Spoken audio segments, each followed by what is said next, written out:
Assalamualaikum warahmatullahi wabarakatuh, sahabat tani. Dari beberapa tahun saya memberikan penyuluhan seputar pupuk, ada banyak banget orang yang bertanya kalau misalnya saya mau beli pupuknya gimana gitu kan.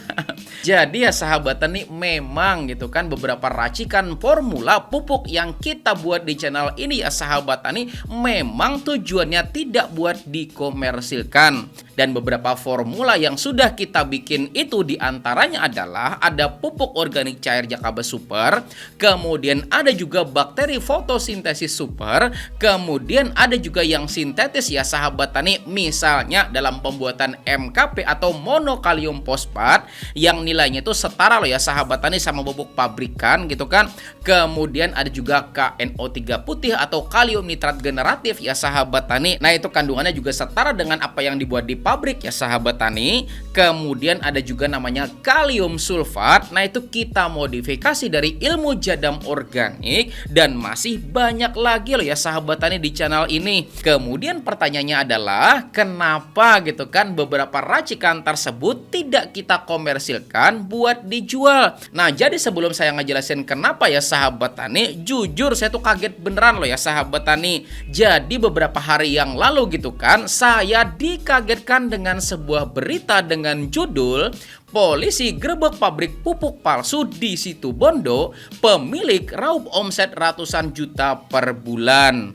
Nah itu beneran kaget loh ya sahabat tani. Kenapa coba? Ya saya pikir teman saya gitu kan, Abah Junaidi yang ketangkep gitu kan, karena beliau tinggalnya di Situbondo ya sahabat tani. Tapi masa iya sih gitu kan. Dan ternyata ya sahabat tani, alhamdulillahnya ternyata bukan loh ya sahabat tani. Dan setelah saya baca benar-benar, ternyata di situ dituliskan Bapak Budi Harto. Dan buat yang belum tahu siapa Bapak Budi Harto itu ya sahabat tani, jadi beliau kalau nggak salah sekitar 5 tahunan yang lalu ya sahabat tani, beliau itu punya channel YouTube namanya Panduan Budidaya Tanaman ya sahabat tani, yang kemudian seiring berjalannya waktu berubah nama channelnya menjadi Mas Budi SAS ya sahabat tani. Nah sebenarnya kalau judul berita soal pupuk palsu itu ya sahabat tani mungkin masih sebatas dugaan aja gitu kan, karena yang namanya pupuk palsu itu ya sahabat tani adalah suatu zat yang harusnya bisa menyuburkan tanaman kita, malah isinya sampah yang gak ada isinya atau nutrisinya ya sahabat tani. Serius, yang saya lihat di channelnya itu ya sahabat tani, pupuk yang dia bikin itu memang sudah ada testimoninya ya sahabat tani. Dan soal beliaunya langsung gitu kan, waktu masih channelnya itu adalah Panduan Budidaya Tanaman ya sahabat tani, saya juga sering nonton videonya gitu kan, dan memang bagus-bagus ya sahabat tani. Jadi yang saya duga ya sahabat tani, di sini masalahnya adalah lebih pada soal pendaftaran dan juga masalah izin edarnya aja. Dan ini sudah saya bahas loh ya sahabat tani dulu banget bersama pakar hukum dari UPN Yogyakarta, yaitu Bapak Dr. Hanis Subagio, bahwa ya sahabat tani kenapa pupuk yang mau kita edarkan itu mesti terdaftar dan juga ada izin edarnya. Tujuannya ya sahabat tani buat melindungi konsumen dari hal-hal yang tidak diinginkan, baik mencegah ya sahabat tani pertumbuhan tanaman yang seharusnya bisa baik malah jadi nggak baik ya sahabat tani, serta adanya kerugian finansial karena kebeli pupuk yang kandungan itu nggak semestinya gitu ya sahabat tani, atau saya sebut sampah gitu kan. Nah maka mari kita simak bersama bagaimana penjelasan dari pakar hukum yang satu ini, silahkan. Izin edar itu sebenarnya memiliki beberapa tujuan, yaitu melindungi kepentingan konsumen. Jangan sampai konsumen mendapatkan kerugian atau dimanipulasi. Yang kedua, terkait dengan juga tata niaga. Jangan sampai produsen pupuk yang baik, beritikat baik, dan itu membantu pembangunan pertanian, itu terganggu gara-gara ada perusahaan yang ngawur atau tidak sesuai dengan peraturan yang ditetapkan. Ketiga, kaitannya dengan pemuliaan tanah ya. Berharap bahwa tanah itu tetap subur. Jangan sampai nanti dengan komposisi pupuk yang salah itu kualitas tanah menjadi menurun. Nah, sekali lagi itu kembali imbasnya kepada masyarakat. Maka izin edar itu sedemikian diatur agar baik dan benar. Nah, jadi itulah ya sahabat tani alasan pertama kenapa kita tuh tidak mengkomersilkan apalagi ngedistribusikan ya sahabat tani pupuk formula dari kami. Karena pertama yaitu buat mencegah terjadinya kejadian serupa karena masalah pendaftaran pupuk dan juga perizinan edarnya, oke?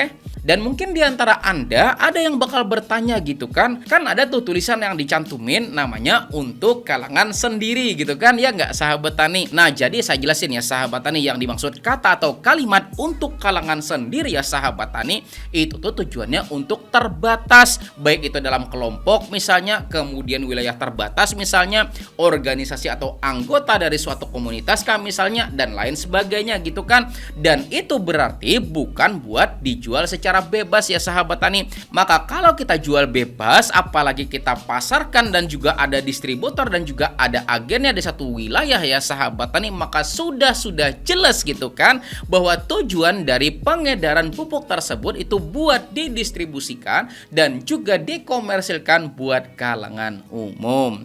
Nah, kemudian masuk ke alasan kedua ya sahabat tani, kenapa kita tuh tidak mengkomersilkan gitu kan? Karena tujuan utama dari penyuluh pertanian lapangan itu ya sahabat tani adalah namanya transfer informasi. Artinya memberikan teman-teman semua, Anda semua gitu kan, sebuah pengetahuan dan juga keterampilan biar Anda semuanya tahu dan juga bahkan mampu ya sahabat tani buat berkarya sendiri buat meningkatkan keuntungan usaha tani Anda semua. Dan sudah pasti ya sahabat tani ujung-ujungnya adalah buat meningkatkan kesejahteraan dari teman-teman semua. Misalnya ya sahabat tani, pupuk MKP atau monokalium fosfat gitu kan, itu harga di pasaran misalnya 55 ya sahabat tani. Dan ketika pakai formula kami ya sahabat tani, maka bisa dibikin cukup Rp40.000 aja loh ya sahabat tani, ya enggak? Nah, artinya 55 dikurang 40 berapa coba? 15.000 per kilonya Anda bisa hemat ya sahabat tani. Dan bayangkan coba kalau misalnya sekali bikin, skalanya misalnya sekali bikin tuh 10 kilo misalnya, artinya sekali bikin teman-teman semua sudah bisa berhemat sebesar Rp150.000. Nah, tentu pada akhirnya biaya usaha tani jadi bakal berkurang ya nggak sahabat tani. Dan siapa tahu juga gitu kan bikinnya mau sekalian rame-rame gitu kan bareng kelompok taninya di desa masing-masing, misalnya anggotanya misalnya ya sahabat tani 15 gitu kan, dan semuanya itu pembudidaya jenis hortikultura dan semuanya juga sama-sama membutuhkan pupuk MKP ya sahabat tani dengan keperluan 10 kilo misalnya. Artinya dengan semua anggota kelompok tani tersebut maka sekali bikinnya bisa langsung 150 kilo ya sahabat tani. Nah, dari situ berapa coba kira-kira penghematan yang terjadi di kelompok tani tersebut coba ketika bisa membuatnya itu sendiri? Ayo, berapa hematnya ya sahabat tani? Dan saya juga ingat loh ya sahabat tani, apa kata guru saya dulu gitu kan soal piramida kebaikan ya sahabat tani, di mana misal kita menemukan satu formula gitu kan, kemudian kita ikhlasin buat dibagikan bisa bermanfaat bagi orang lain. Maka ketika kita bisa membagikan kepada 10 orang ya sahabat tani, dan ke 10-10-nya tersebut bisa merasakan manfaatnya, misalnya tanamannya jadi lebih sehat gitu kan, usaha taninya bisa jadi jauh lebih hemat lagi, otomatis keuntungan usaha taninya bisa jauh lebih meningkat lagi dari sebelumnya. Nah, kemudian ya sahabat tani ke 10 orangnya ini juga mengajarkan lanjut ya sahabat tani kepada 10 orang selanjutnya, dan itu terjadi terus menerus ya sahabat tani, dan itu bakalan jadi amal jariah loh ya sahabat tani yang terus bakalan mengalir buat kita di sini dan juga nanti ya nggak sahabat tani. Dan ingat baik-baik ya sahabat tani bahwa setiap orang tuh kan pasti memiliki prinsipnya masing-masing. Dikomersilkan boleh banget gitu ya sahabat tani, karena pada dasarnya hidup juga kan perlu mencari nafkah ya nggak sahabat tani, sebagai penghasilan buat kita dan juga keluarga gitu kan. Nah, itu nggak masalah kalau mau dikomersilkan. Cuma ya sahabat tani ingat memang ada aturan-aturannya. Tetapi kalau mau dibagikan juga nggak jadi masalah gitu ya sahabat tani. Karena kembali lagi ya sahabat tani, semua berdasar pada apa dari tujuan yang ingin kita capai. Dan kemudian alasan ketiga ya sahabat tani, dan ini juga yang paling penting dari semuanya ya sahabat tani, yaitu biar teman-teman semualah yang mendapati keuntungannya aja gitu kan. Artinya nih, bagi Anda yang sudah mencoba formula-formula dari channel ini ya sahabat tani, baik formula organik maupun formula sintetis ya sahabat tani, dan juga bisa merasakan manfaat yang luar biasa dari itu ya sahabat tani, dan kemudian pengen mengkomersilkannya, itu nggak masalah loh ya sahabat tani, saya izinkan gitu kan. Malah saya senang banget gitu kan. Kenapa? Karena tercipta wirausaha baru gitu ya sahabat tani, dengan pengalaman yang sudah didapati dari channel ini ya sahabat tani. Cuman balik lagi ya sahabat tani pada nomor satu, kalau mau dikomersilkan dan juga didistribusikan ke khalayak luas gitu kan, maka masalah pendaftaran dan juga izin edarnya mesti diurus ya sahabat tani, supaya jangan sampai terjadi masalah yang tidak diinginkan di kemudian hari ya sahabat tani. Dan sebagai tambahan, kita tuh bikin channel ini ya sahabat tani karena memang keadaan yang mengharuskan ya sahabat tani, dimana kan tahun 2020 lalu kita kan dilanda COVID-19 ya nggak sahabat tani, dan kami PPL di sini itu diwajibkan WFH ya sahabat tani, atau kerja di rumah gitu kan. Maka supaya saya tetap bisa membina petani saya walau saya di rumah aja ya sahabat tani, maka saya buatlah channel YouTube Penyuluh Pertanian Lapangan ini. Tetapi yang namanya video itu kan bersifat umum ya sahabat tani, juga bisa diakses siapapun dan juga kapanpun gitu kan. Akhirnya video penyuluhan di channel ini bisa dijangkau oleh masyarakat luas. Dan contoh ya sahabat tani, video yang baru aja tayang beberapa hari yang lalu ya sahabat tani, seputar nozzle sprayer gitu kan, ternyata sudah ditonton belasan hingga puluhan ribu orang ya sahabat tani.